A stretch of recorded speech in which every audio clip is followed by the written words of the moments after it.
नमस्कार शेतकरी बांधवांनो, मी शेतकऱ्याची पोर शैला शिंदे. तर ही आहे आमची 2 एकर केळीची बाग, राजशाही व्हरायटीची.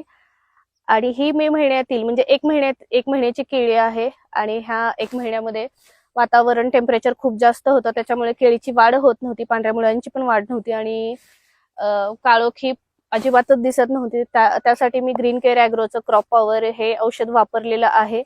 आणि त्याच्यानंतर ह्याचे रिझल्ट एवढे सुंदर आलेले आहेत. पूर्ण बागेत सगळ्या झाडांवरती काळोखी खूप छान आलेली आहे.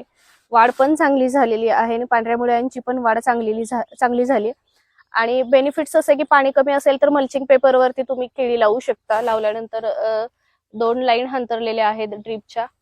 तर रोपं लावल्यानंतर टेम्परेचर खूप जास्त होतं, त्यामुळे रोपं लावल्यानंतर रोपांच्या मध्ये आम्ही माती टाकलेली आहे, जेणेकरून ऊन पडल्यानंतर तिथूनच वाफ गेल्यानंतर बरेच केळीची रोपं ही जळून जातात. ह्याच्यामध्ये कुठेच तुम्हाला तुटाळी दिसणार नाही. आणि जे बाकीचे अदर छिद्र आहेत ते ओपन ठेवलेले आहेत, पण जे केळी जिथं लावली आहे तिथली आम्ही जागा पूर्ण झाकून टाकलेली. आणि आंतरपीक म्हणून आम्ही इथे काकडी आणि आज टोमॅटोची लागण करतोय. पाऊस चांगला झालेला आहे. तर मी तुम्हाला दाखवते केळीची काळोखी कशी वाढली आणि पांढऱ्या मुळ्या कशा वाढलेल्या आहेत. काळोखी दिसते रोपांवरची आणि इकडे बघू शकता तुम्ही पांढऱ्या मुळ्या वाढलेल्या आहेत.